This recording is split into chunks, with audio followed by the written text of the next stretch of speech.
Namaste, Jai Hind. Welcome to MMK The Eagle View. So today we are going to see a follow-up update on a very important strategic subject we spoke a couple of weeks back. We posted the link in the description. So the 7 important elections which the world will face in 2024.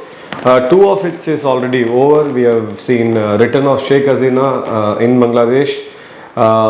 The accusation of CIA meddling with Bangladesh elections and the violence related to the elections, the influence of CIA, everything has been done away or been defeated by the people of Bangladesh. And Sheikh Hasina has come back to power, and we were one of the first country, our Prime Minister Modi has immediately responded to it. In fact, so we can be rest assured that the India-Bangladesh relationship, the current efforts in terms of economic cooperation, security measures, disputes in border areas, those things will eventually be going in the right track, because we don't see a major change in the regime, and we all know Sheikh Hasina always wanted and has a very good relationship with India, especially with Prime Minister Narendra Modi. Second important election is Taiwan. We have seen the ruling party coming back again. So this has urged China. They have responded again by firing those missiles, military maneuvers in Taiwan Straits. Eventually Taiwan, the people of Taiwan, a very vibrant democracy, want to see themselves as an independent country and doesn't want to get merged with China or so-called the reunification with China. So this will eventually continue, or will in fact will enhance the conflict between China and Taiwan, which is backed by US. So we can see the same trend at a much faster pace in 2024. Now Pakistan, again it has to be counted because they are our neighbors. They have moved an adjournment motion to postpone the elections. I think they are going to the state is not going to go on an election in Feb, so it is still inconclusive. But any which way, it's a puppet government of the ISI and the army which is going to come. Eventually, we can expect Nawaz Sharif to take over as PM of Pakistan. Nothing is going to change much in terms of our relationship with Pakistan.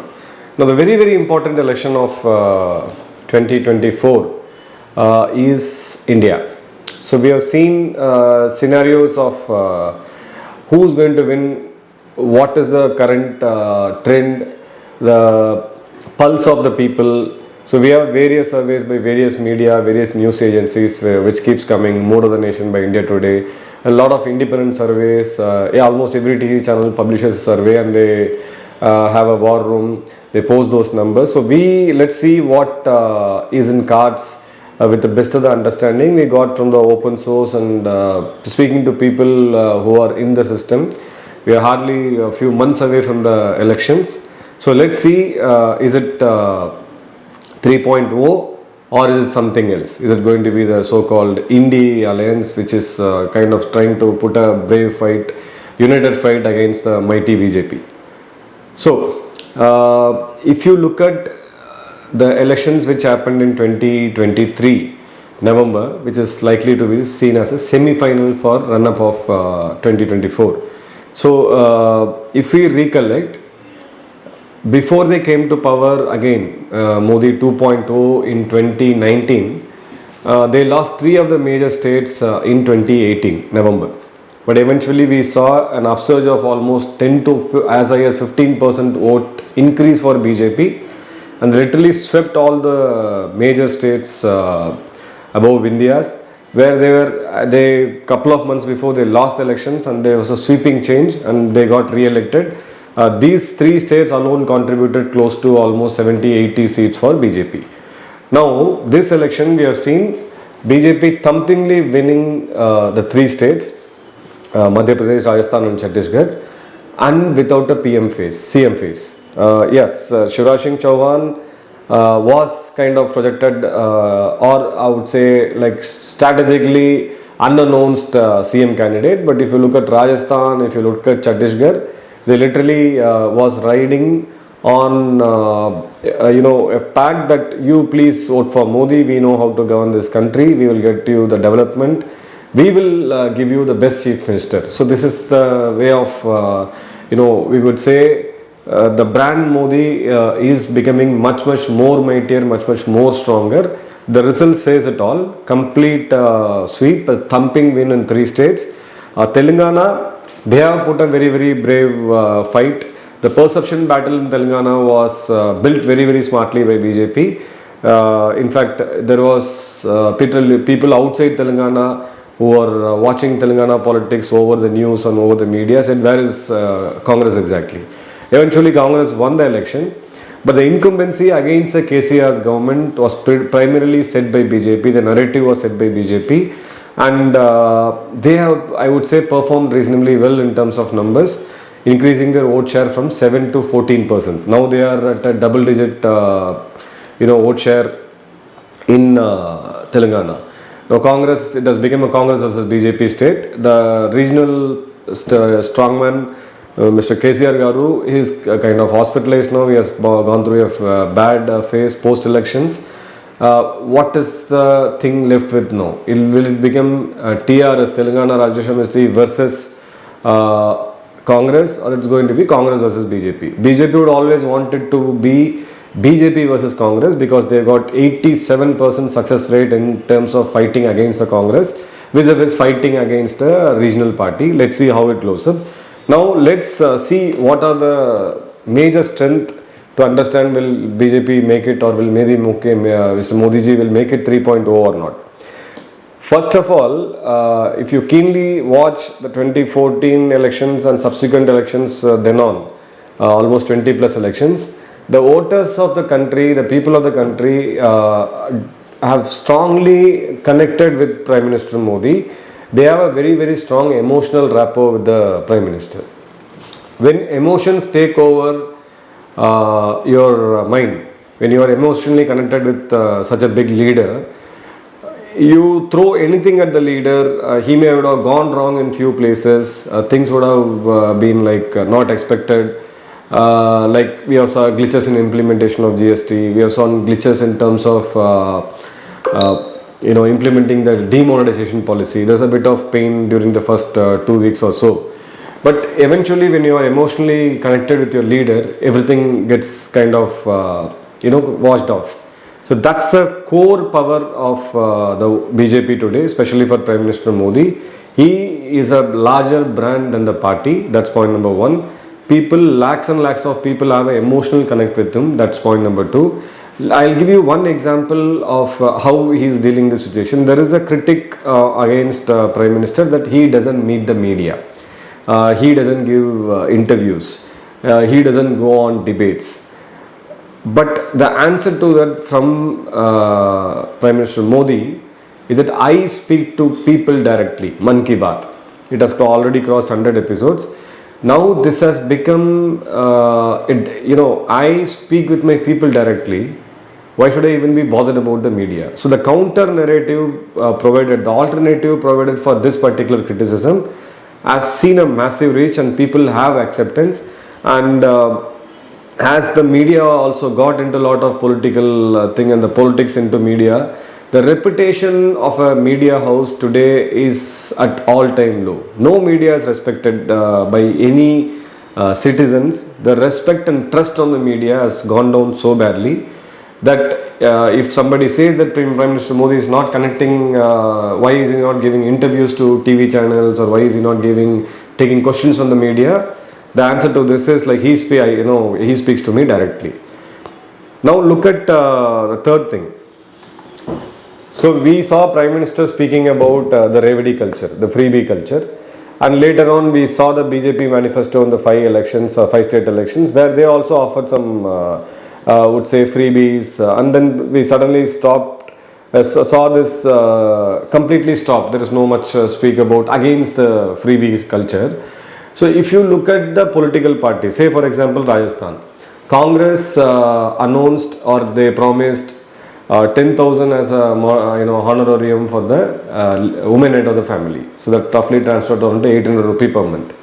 Then they promised 100 units of free electricity if someone consumes less than 100 units a month. Then they said we are going to give smartphones to all with 3 years of free internet.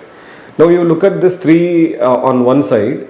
This is what we can summarize it as freebie or a populist social scheme, whichever way you want to put it. And then we have something else called as subsidy. Now look at Mudra, which gives 4 lakh up to 4 lakh loan to an entrepreneur, male, female, everybody.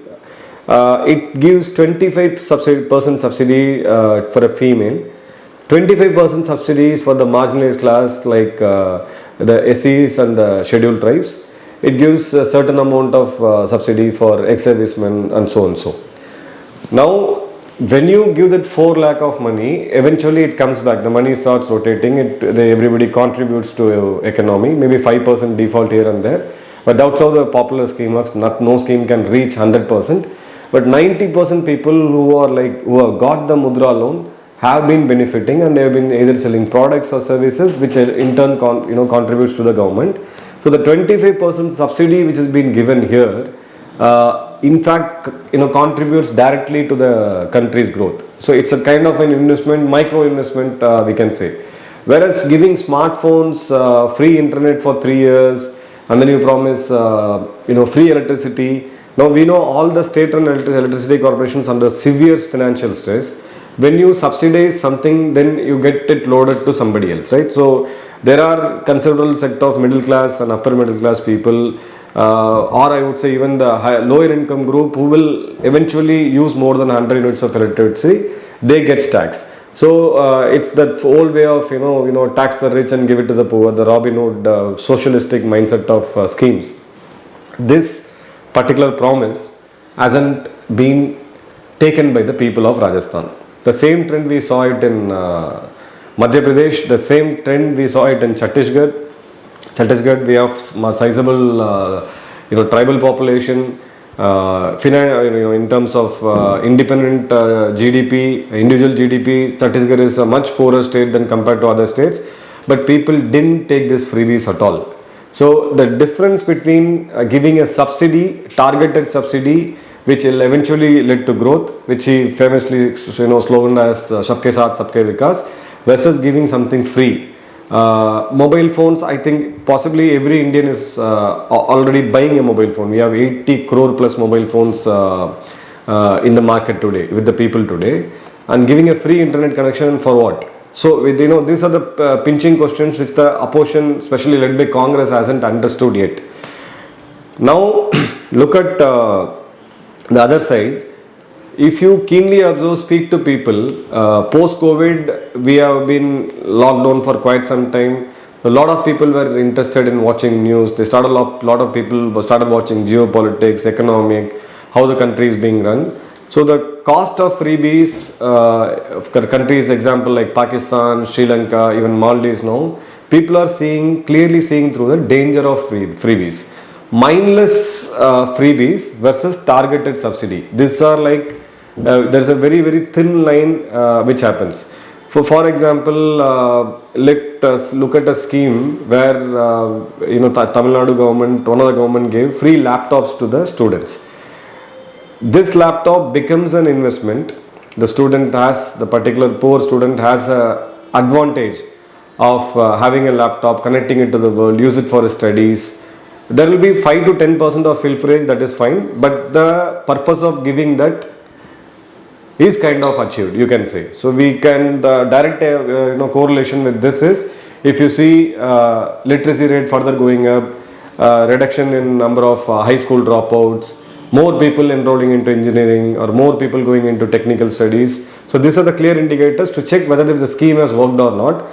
But mindless freebies, you really don't know what exactly happens. I have seen in Tamil Nadu, I have seen even in Andhra, where in Tamil Nadu, where one scheme was to give free cycles to poor children. But eventually, how many of us cycle, even in rural areas? It's a much better road connectivity. Almost every household has a two-wheeler now, maybe a 100cc to, whatever the size of the two-wheeler may be, they do have a two-wheeler. I've seen chunk of the cycles being sold in the open market. People get the freebie and then they sell it. That's brand new cycles which have been sold out. We really don't know how much of pilferage, again say 5 to 10% of pilferage in such a massive social scheme is fine. But what kind of freebies does matter a lot. Now look at Karnataka. So they promised a lot of freebies, free bus to women, when you do such an intervention, a massive social intervention that we will make the bus free for everyone, then the auto wallahs got agitated because they saw a massive drop in their revenue. Women prefer auto because of their privacy concerns. They always prefer an auto because open vehicle rather than a cab because it gives them a sense of security. The revenue of the auto wallahs got down so badly that they were economically hit. And at one point of time, the Karnataka government went ahead and said, we don't have money to implement those social schemes which we promised. Let's see next year. And we are not going to invest anything in terms of capital investment, in terms of infrastructure, roads, bridges, absolute stall, because their fiscal deficit has exceeded 3%, which is not a viable place to be if you really want to become a number one economy, because Karnataka, Maharashtra, Gujarat, Tamil Nadu are these four major states which contribute big time to the country's economy. Any hurdle here will definitely affect the overall performance of India as a country. Now, let's come to some more issues apart from economics, apart from people's this thing. Let's take some example of human's most dearest or the most close one is his religion, his or her religion. India is not an atheist country, or atheist population should be less than 1%, if my statistics is right. Rammandir. Now, when Rammandir verdict was announced, Congress, the principal opposition party, the grand old party, welcomed it. They said, fine, we agree with the court's decision. It has come to a solution. Let's move ahead. But when the temple's invite was sent, Congress declined it. Possibly this is one of the worst self-goal any political party can do.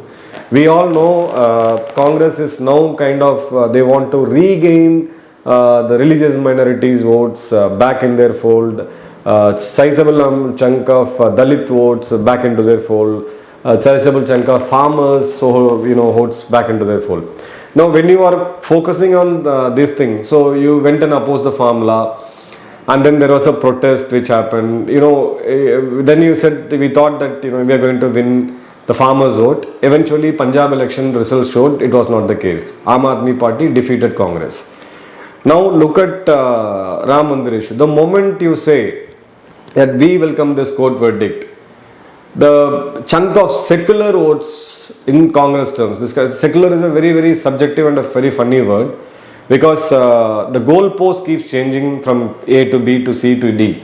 So in this so-called the seculars have lost their trust on Congress, because Congress is seen to be taking a soft Hindutva line against the prominent BJP, which is taking a hard Hindutva line. Now you went and politely declined that the temple is not ready. Some namings, Shankaracharyas are not coming, temple is not ready. You have made it a political event. You are a political party. Of course, BJP is there to do politics. They will definitely do politics in every single issue they can have. And in Ram Mandir, what stopped you from going? Now it's clearly been established that you are seeing this, as a place or a trap. If I go there, I will lose my minority votes. So when you want to consolidate a minority vote, there is also a reverse consolidation which happens. For that, you need to be kind of seen as a appeasement party, which already you have that tag. Now you went ahead and did this. Now in this, they forgot to understand one thing. As a fundamental common man of the country, Ram Mandir is not a success, or Ram Mandir is not something that another mandir which is going to be new mandir which has been built, or it's not a renovation. It's an emotion. You forgot to read the people's emotions. You should have been there. You could have done the politics later, or you should have said that, see, this has been made a political event by the BJP, but refusing to accept it. Be rest assured, we will again review this particular issue post elections. They clearly fell into the BJP's trap, is what most of the analysts say, and that's what I too believe so. Now, what is the political issue now Congress is trying to do? Now they are riding on two. They've been trying hard with one, the north-south divide. Only the Hindi belt or the cow belt votes for BJP. BJP is just not present in south. South people are more smarter. North people are more emotional. You know, this divide where like their president Rahul Gandhi, I think one of a Kerala's rally he said that people in South India are more interested on important matters of the country, whereas people in North are focused on more superficial things. If you call Ram as a superficial thing or a mythological thing, I'm too sorry for you. You will be seeing this in the coming elections. So this is somewhere this is not working. So one strong leader who kind of took Sardar Vallabhbhai Patel as his model, the Iron Man of India, who kind of